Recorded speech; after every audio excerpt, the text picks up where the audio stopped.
Hello again, everyone. This is Ken Kibler, Director of Training and Client Business Support for eTruckBiz. We just hit the top of the hour. The attendee list is climbing rapidly, so if you can sit tight, we'll get going once the attendee list levels off here. Thank you very much.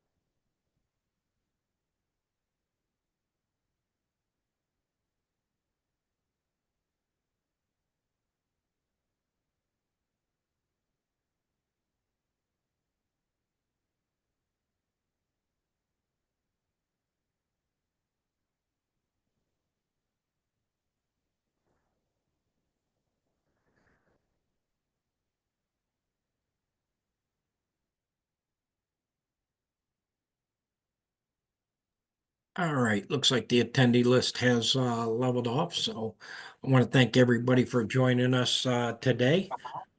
And once again, this is Ken Kibler, Director of Training and Client Business Support, with our normal topics today, as well as we focus on subject of processing payroll and the time involved with that.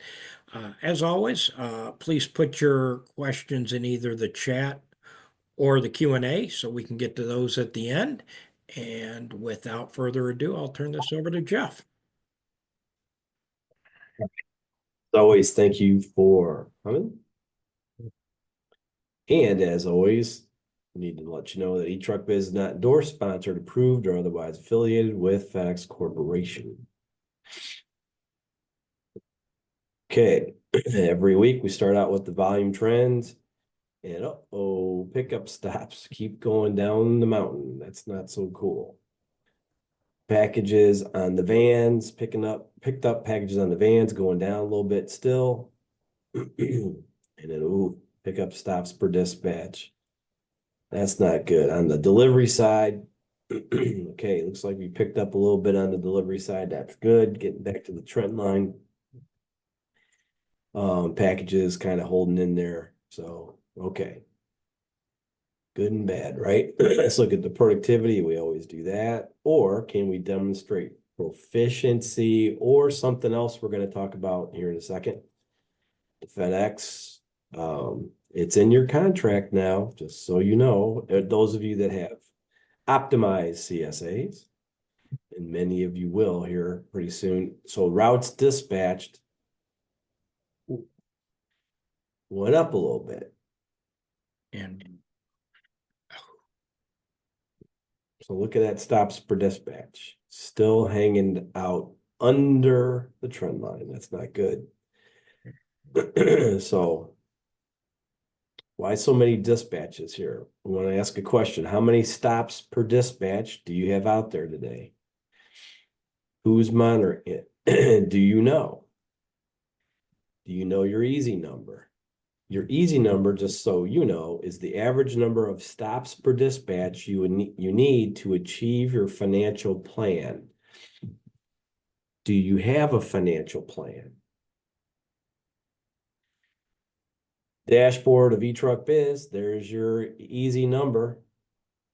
Right there on the top left-hand corner, it tells you, this shows you how many you have out there versus how many you need to achieve your financial plan. If not, what's it costing you?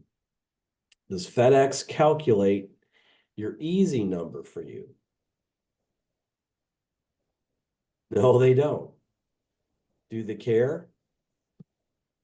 Maybe. They might care, but they're not going to help you achieve any kind of financial success. How do you get an easy number? Well, you want to stay tuned because we're going to show you how to get an easy number here in a little bit. So in the news, as it happens, FedEx posted a very important post with little fanfare on Friday. Wonder how many of you saw this. So there was a post by a guy named Steve Myers. So who's Steve Myers? Steve Myers is the Senior Vice President of Operations Planning, Engineering. He oversees all operations planning and engineering activities for the company. Steve oversees dock, first and last mile process engineering, service measurement, SQI, decision science, ISP negotiations, business agility. He's the man when it comes to planning out what's going to happen next, right? So let's look at what he had to say here. It says, I've had the pleasure to meet service provider AOs from several Network 2.0 locations across the country. In each of those interactions, I come away feeling that service providers understand why we are evolving our business to be more efficient. As usual, their businesses have adapted to the changes. Their companies are providing excellent and efficient service in integrated markets, which is portrayed in these interviews with the service provider AOs, which there's some videos there if you guys want to go in there and see those. Authorized officers like Edward Barros of EKB Trucking are embracing the change. In the video, Barros explains that the transition in his market allowed his company to shake things up in a positive direction. The solutions-based thinking displayed by company owners like Barros have allowed FedEx and service providers to thrive in an industry that is constantly evolving. While the transitions have paused so that we can focus on peak operations, the evolution will continue after the holiday season. We will ramp up our efforts and continue to deliver safe, reliable, and efficient service for our customers. I look forward to see what we can accomplish together. Thank you and have a safe, successful peak season. So he tells you that the transitions or the folks getting express integrated for now are going to hold off to after the first of the year. And those of you that have been here for a couple of years now know that we've been trying to tell you that it's coming. Well, he's actually telling you it's coming now, but what there's something going on here, right?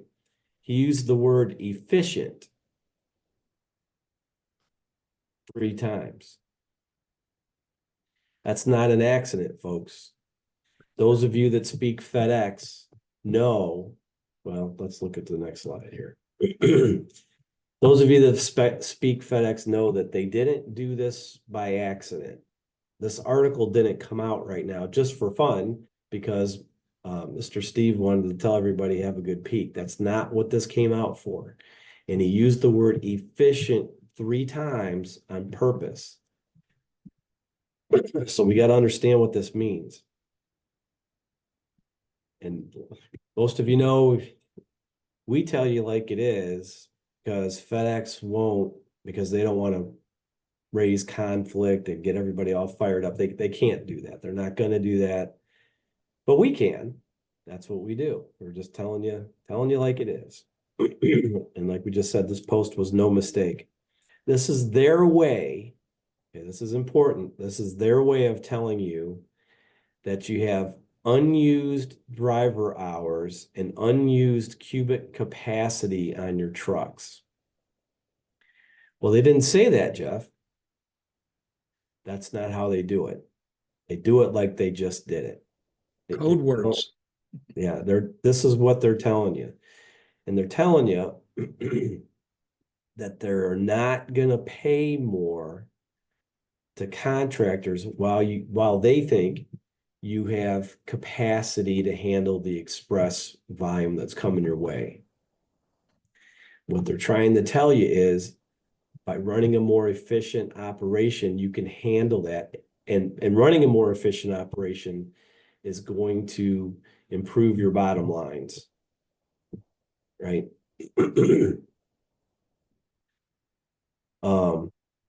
We just said they want you to utilize your unused. They're not going to pay you more because if they pay you more, they think you're just going to keep doing the same inefficient things.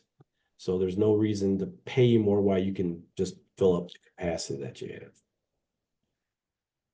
So how would I do something like this? I think I'm already running an efficient operation.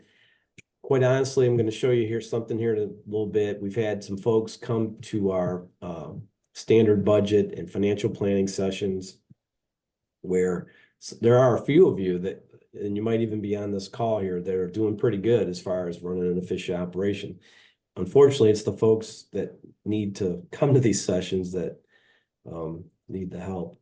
So anyway, I want to look at an example from a question in our Tuesday webinar sessions where I think I did a poor job of answering one of the questions last week. So last week, somebody that remained anonymous said, hey, Jeff, I have a question or a comment in the question.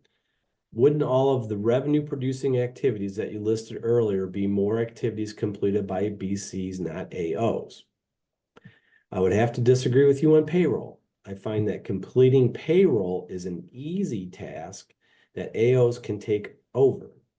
For my business, that allows me to eliminate an ancillary cost that would otherwise go to a third-party company at a cost to my business. I agree with everything you have mentioned, but I believe that it is imperative for all AOs to save where they can. This allows AOs to spend wisely for the must-have services that eTruck offers. As this business gets more complex, isn't it wise for each business to control what they can control as long as the processes stay the same? Yes, you need to control what you can control. I absolutely would agree with you there. However,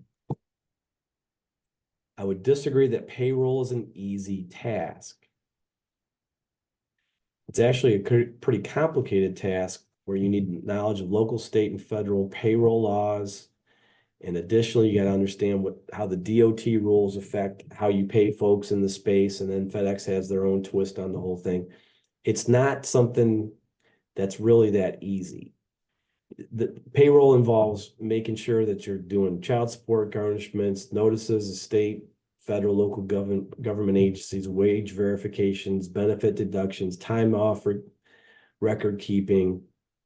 There's off-cycle payments. There's a zillion things that go on with payroll. But the point of putting these things up on the screen is that, okay, it's more complicated than whoever this was saying that it is. What does all this take? It takes time to do all this, right? It's not just something that you whip out in 15 minutes and your payroll's done. There's also compliance issues, and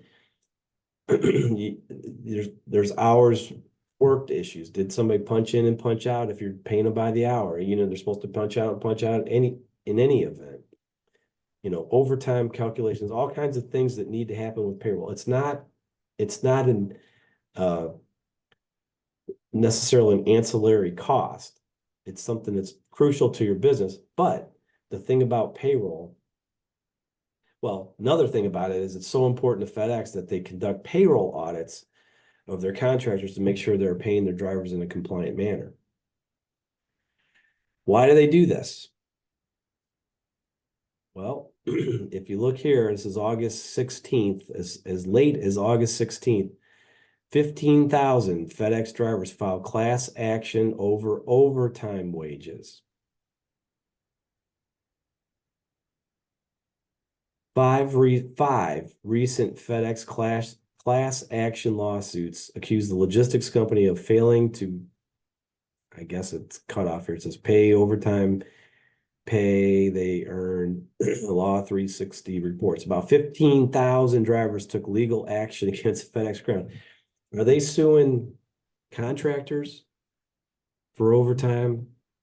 No. Guess who they're suing? They might be suing contractors, but these drivers get together, and there's plenty of slip and fall attorneys out there that will group up a bunch of contractors together and sue FedEx. So what does FedEx do? They settle with these folks just because it's cheaper to do that than anything else. They need contractors, not you, but they need contractors to make sure that they're doing their payroll correctly, right? And you're going to see, and we said this last week, and we're going to keep saying it for more weeks to come, you're going to see they're going to clamp down more and more on this. Anyway, there's a lot of other small ones that those are actually small lawsuits. But do you guys remember this one? FedEx to settle driver lawsuits in 20 states for $240 million. They're not going through this again, right? Yep, that's $240 million. So FedEx cares that you do your payroll right. It's not necessarily something you should just, it's not necessarily a do-it-yourself task. But if you choose to do it yourself, um, this is a classic example of a lot of things that contractors do. Let's just put it that way. The very best investment anyone can make in their business is anything that allows for increased productivity and efficiency in revenue generating activities, right? So doing your payroll is important, no question about it. You got to do it. You won't have drivers if you don't. Do you have to do it right? Yes. Looks like we got to do it right. Is it the best use of your time? Right? So we'd be saving a couple $1,000s a year by doing payroll yourself. But what is that actually costing us? This is an example of an opportunity cost. An opportunity cost means you're doing one thing at the cost of another. So you're doing payroll instead of doing some other things. So in this case, we save money by doing we're saving a little bit of money doing a non-revenue producing task at the cost of not spending time on improving anything that has to do with driver productivity or efficiency. A wiser use of that time, instead of doing payroll, a wiser use of your time would be anything that would contribute to revenue producing tasks like teaching P&D driver methods. Does anybody know what P&D driver methods are? Am I allowed to raise my hand? Please do. Yes, proper P and D driver methods start, needless to say, when you're setting up the truck in the morning. Do you have your first 10 stops lined up? Are you ready? Are they in section 1000 or are they rear delivery stops? A full truck, needless to say, you might have the first 10 stops might come out of the back of the truck, but are they set up properly? If they're out of the front of the truck, are they in section 1000? And then have you taught, as the driver taught, how to basically turn the vehicle off, take the seatbelt off, set the emergency brake, enter through the closed bulkhead door, open it, go to that selection area, pull the package, go make the delivery, come back, and if it's a residential, have they accomplished that in 45 seconds? And then when they get back to the truck, what do? Do they go to the back of the truck? Hopefully not. Hopefully they sit down, apply the seatbelt, start the truck, check the mirrors, release the emergency brake, and pull away. Once again, at a residential, 45 seconds. At a business stop, the methods are different for the rear door deliveries.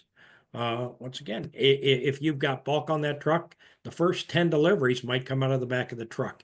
Have you trained those methods? So, did that what you were looking for there, Jeff? What I'm trying to say, folks, is there are things that make you money, focusing, teaching, following up on, holding folks accountable for doing things that are revenue producing activities. And then we're going to show you something here in a minute, make you way more money than trying to do your payroll yourself. I mean, that's just, and it's not just us telling you that. You've got FedEx is going to go on a campaign. You're going to see after the first of the year, they're going to go after efficiency. Just telling you like it is. I mean, it's just us telling you guys it's coming. It's going to happen. That's the future. It's not, yeah, you can do your own payroll and work on driver methods. That's fine. It's just how many hours do you want to work in a day? Other things that you would be doing that would be better off, that would be contributing to the growth or to the to a better business would be holding BCs accountable, reducing driver re-optimization. You can't let those drivers just do whatever they want. What's the point of having optimization if they're just driving wherever they want? Observing driver behavior, measuring productivity, doing route engineering. Just those of you on here, I know I don't want to just say this, but when's the last time any of you did an ob ride? Just if you don't even know what it is, then that's a problem. When's the last time you followed one of your trucks? But forget the ob ride, just follow one of your trucks for an hour. You'll be just so surprised at what you see. And Okay. if you're not comfortable on what to look for on an observation ride, please reach out to us.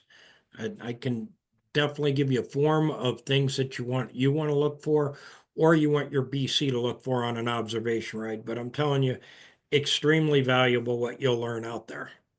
I still remember probably my second week on the job here, CSP calling up and say him and the BC did an observation ride, and lo and behold, they found one of them found an hour of time savings, the other found an hour and a half of time savings.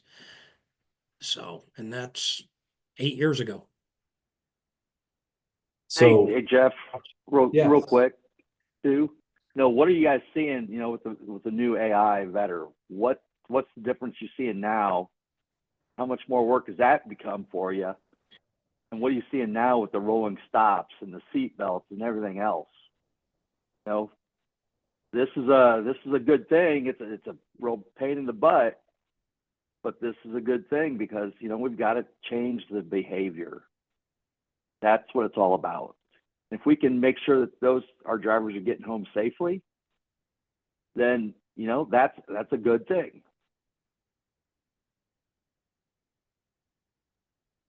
So behavior, and that's part of changing culture. And we talked to a lot of folks a couple weeks ago down in Orlando. Is there really a culture clash? There is, and I can tell you which one of them is going to win. Okay, so if you want to make some changes and get with the program, where do you start? Right? You start with a plan.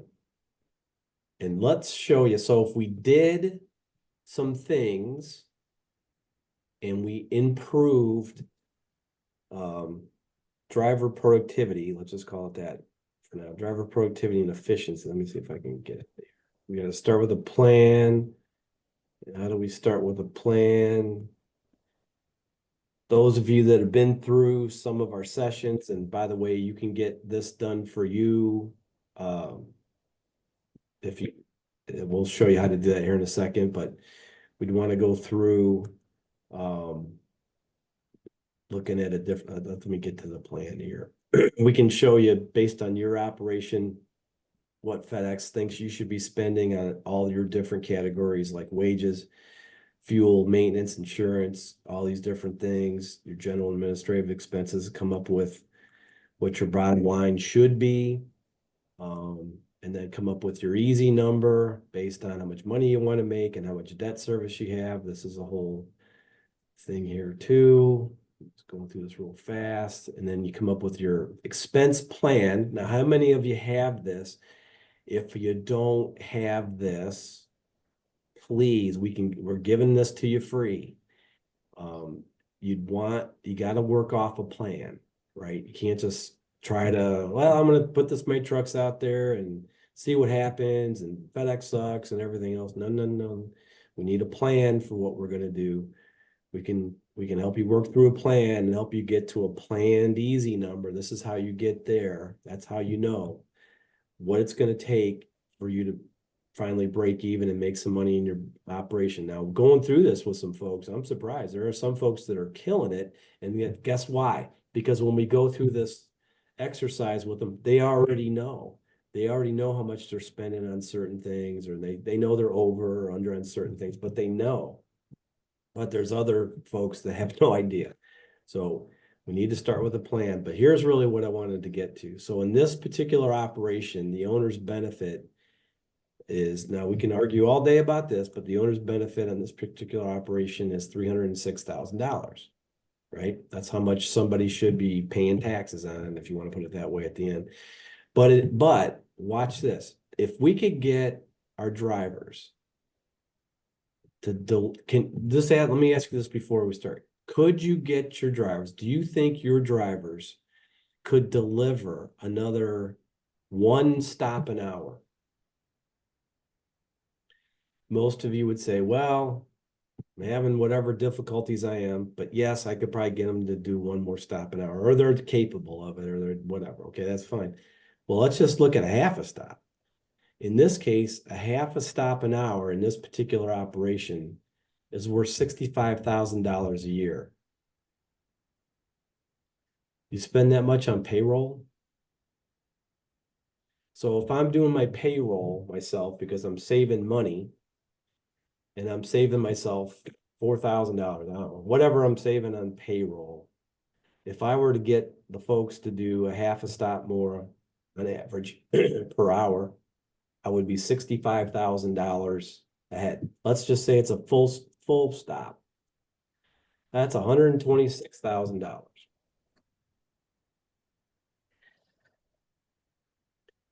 There it is, folks. That's it right there. I don't know how else to say that. I know a lot of, wow, it's so hard to get it. I know it's hard. If it was easy, everybody'd be doing it. But this is where the game is won and lost, right? So you're going to be a victim, or you're going to be a winner. The winners are going to see what they can do to get their productivity. I mean, you want to have some real fun. What if I can get them to do 2 stops an hour? There you go. And you say, nah, nobody makes that much. We just got off the call. If Becca's on here, she'd back me up. We just got off a call with somebody that we went through this exercise, and he's beating all of these numbers. He's not, I mean, we didn't do the 2 thing here, but he's beating everything in the budget we showed him. That's really good. I point something out there, Jeff. Sure. Just one stop per hour increased the owner benefit by 42%. 42%. Yeah, went from what 306,000 and increased it by 126,000. Yeah. But not the total. Well, there's another Yeah. way to look at that, but Yeah. it's higher. It's higher. That's huge, though. Your owner's benefit would be, what is that as a percentage of the total, right? So that percent would be whatever it is, and it's probably another 5 or 6%. Yeah. But this over what was there is 42%. That's right. Okay. The point is, you shouldn't, as FedEx pushes you for efficiency, let me just say it like it is, okay? As they push you for efficiency, it doesn't mean what it means is you need to be focusing on spending time on the things that make you more efficient. Doing your payroll or recruiting or whatever it is, that those things don't make you more efficient. Right? That's what I'm trying to say there. So let's get back to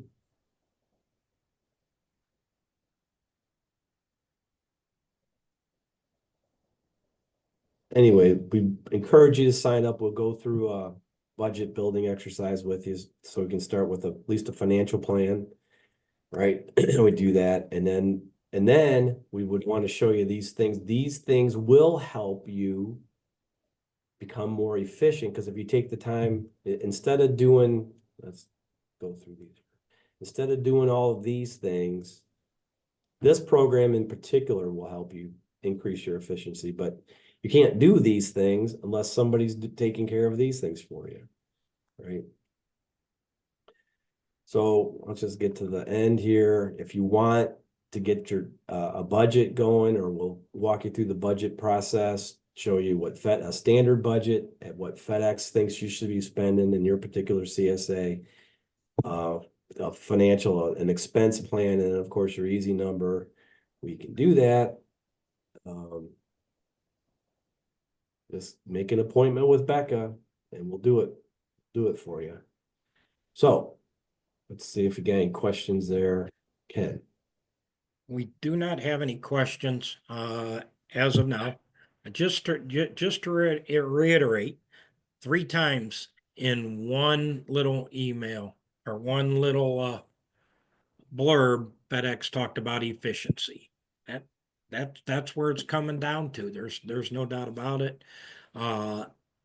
They want you to make the money, but you're going to have to be efficient to make that money. And as Jeff's major focus is, and eTruckBiz, his focus is put it into revenue producing task. We just showed you how much if you improved every driver by 1 stop per hour, and on average, that all you're asking a driver to do is 8 more stops in a day.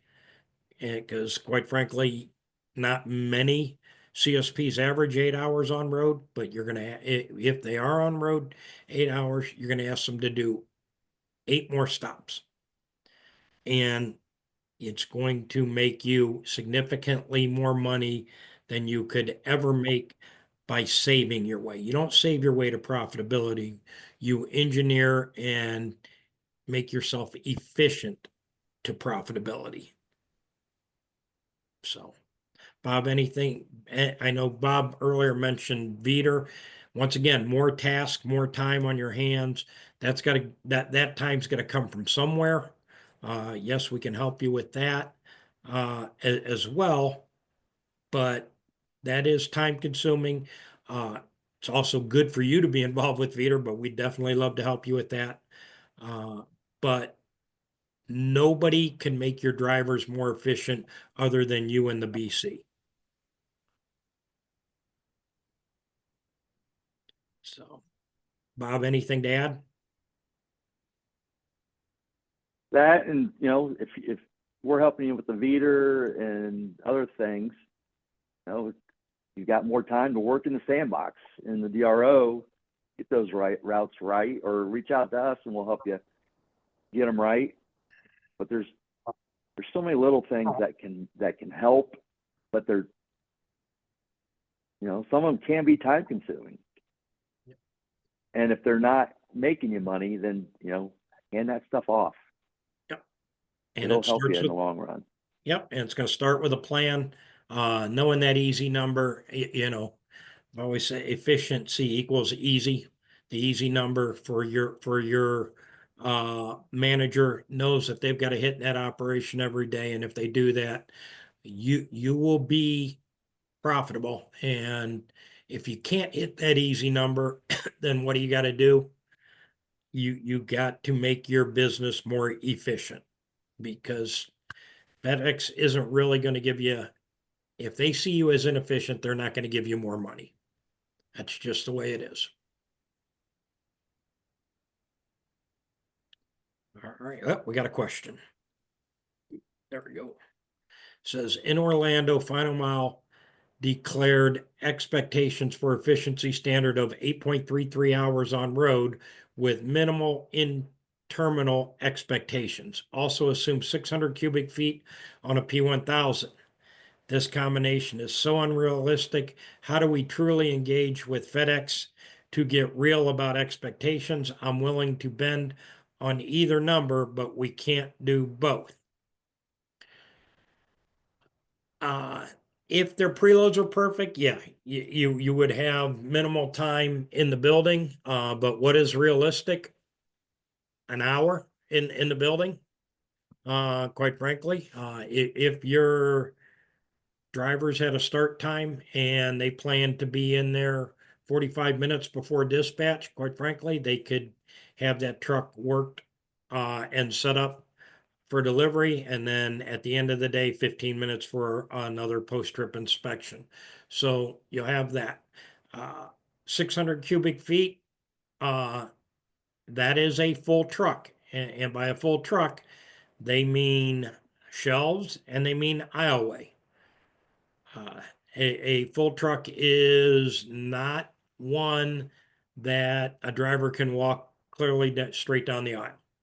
And I know a lot of people add bulk trucks, and bulk trucks can be efficient if they take another van off the road. But if they can't take a van off the road, can you take that bulk truck off the road? So say I've got a bulk truck doing 15 stops and I've got 9 other vehicles out there. What do I have to do? I got to pull those 15 bulk stops and spread them across my 9 other trucks. And what do? Guess what? That bulk goes down the middle aisle. I had a driver in Evansville, Indiana that used to deliver his first 15 stops out of the back of the truck. And this is a guy who did 2 zip codes, 2 malls, 150 delivery stops, 450 packages today. Now, you're not going to get 450 on a P1000 today. I know that. The cube's bigger. But you can't say that a van is full when you've got that whole aisle to walk through. Now, why is the aisle empty? Because the driver wants to run that truck the way he wants to run that truck. He wants to go deliver maybe some in section 1000 and, oh, you know what? I want to go back and get those 5000s. Well, if I got to do get back to those 5000s, guess what I have to do? I have to be able to walk back there. And for me to be able to walk back there, I can't be tripping over packages. So my aisle needs to be clear.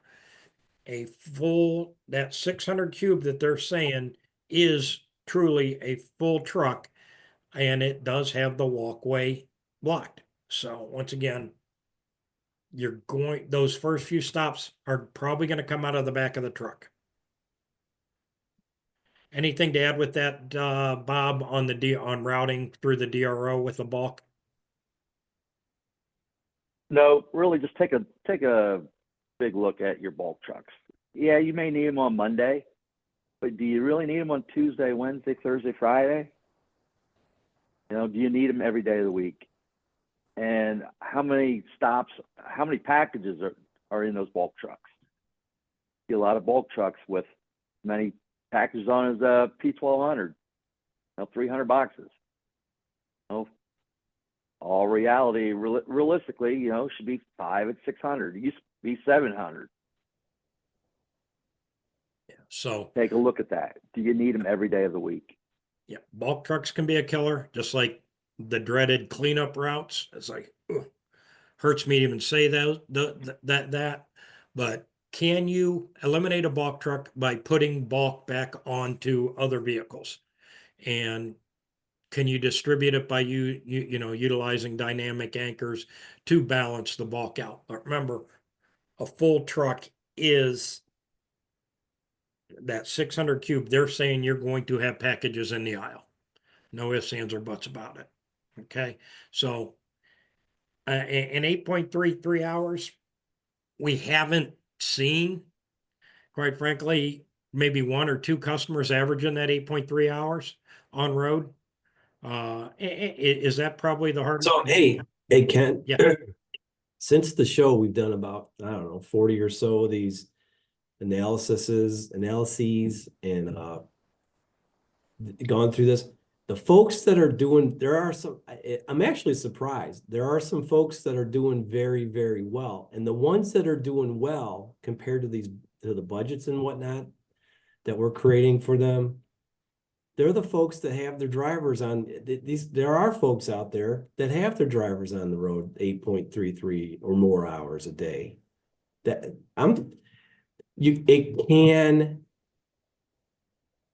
can happen. In fact, there's a guy on here today, and if he wants to say something, I'd be happy to open up his microphone. John Speed's on here. Folks, it can be done. That's what I'm trying to tell you. We did all these evaluations, and I'm actually surprised to see how many folks are doing pretty well.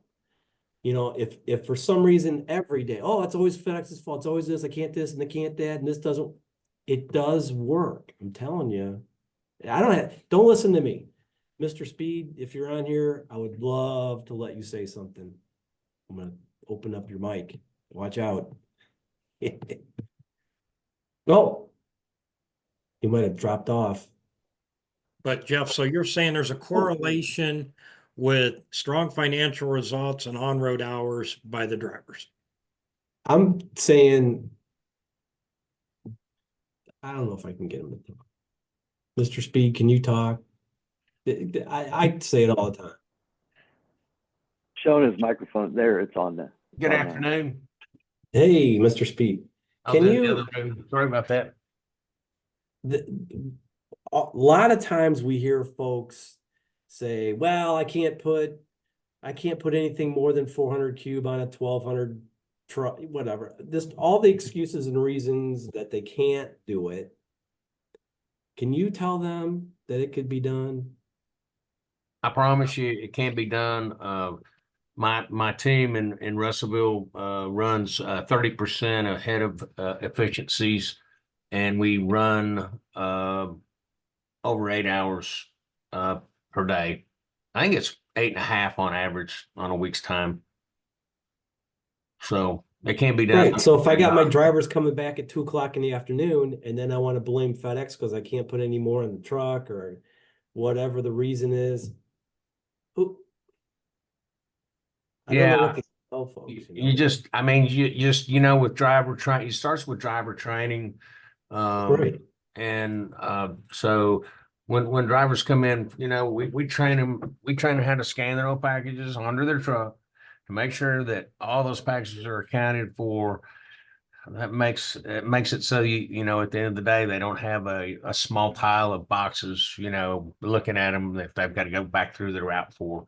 So we train our drivers on how to load their truck, how to go through their truck, because all the preparation to have a good for a driver to have a good day all starts in the morning. So if they come in and take care of business before they leave that terminal, then they're going to have a good day and they're going to be efficient. And we train all how to do that, and I think that goes a long way for Hey, can we do us. a shameless plug here, Mr. Speed? A shameless plug. Are you on these programs? I am on all of their programs. So I'm on administrative services. They do everything for me so that I can concentrate on revenue producing opportunities. And that's what we do. We're very nimble. I do contingency as well. That's another very good revenue producing opportunity for people that are set up to do it. And so we have lots of oars in the water. Do you do your own payroll? I do not. And John, how do you compensate the employees for that time so chances are they're working 10 hours a day, correct? Yeah. So like yesterday was really busy here in Little Rock. So one of my entities that has 80 stem miles to their first stop did 124 stops per man, and the other one did like 148 stops per man yesterday. And the way I compensate my drivers, Jeff doesn't like it, but I do day pay still because I found I've had trouble with my drivers slowing down when I pay them by the hour. That's just me personally. But we compensate them with stop pay, and the stop pay motivates them to knock those stops off. In my case. And you could pay day pay, and it's on you to give that driver a full day's worth of work for that full day's worth of pay. I mean, most of these guys like doing the stops. I mean, they're making $1,000 a week gross. So, some more. So that's, I mean, But you can afford to do that. They beg for the stops. Well, but you can afford to pay them however you pay them. Because, we're operating efficiently, because our goal is to run as few routes as we can. So, you know, We so don't run cleanup routes. Didn't run any cleanup routes yesterday, and it was we has a 46,000 package day at our terminal, which is, you know, very, very peakish. So, yeah, it was, and it's been busy here lately too. It looks like our peak is coming early this year. could be, Uh, could be. yeah. What are the questions, guys? I don't know if any of the other folks have any questions for Mr. Speed. But I said, if you day pay, put a full day's worth of work at 15 stops per hour, 8 hours on the road, that's 120 stops. And I guarantee if you put 120 stops on your truck, you will make enough. I mean, if that's basically $200 a day if John's paying, if he's paying if they're making $1,000 a week. So at 120, let's just say times $4 per stop, that's $480 worth of revenue. So, and 200 divided by 480, lo and behold, 42% of wages as a percent of revenue. The numbers work if the truck's on the road 8 hours. And most of them are going to do more than 15 stops an hour, but that's 15 stops an hour, 8 hours, 120 stops. And that So, does include stem time yep, both ways. it does include stem time. It certainly does. So starts with a plan. Reach out to Becca, get you a plan so you know what your easy number is, because that makes it easy for your BC to know what has to be on the truck, and then it makes profitability much easier. And if you can't get to that easy number, then what do you got to do? You got to look at where we can be more efficient. And the biggest place you can be more efficient is having your drivers produce more stops per hour and have them on the road longer. So looks like that's all the question. Jeff says, nothing about this is easy. Getting the bulk on the drivers is not easy. If it was, everybody would do it. But at least start with a plan. Give yourself a fighting chance with the plan, and we are definitely here to help you do that. So we'll be back here again next Tuesday. If we don't talk to you before then, please have a safe and profitable week. Thank you very much.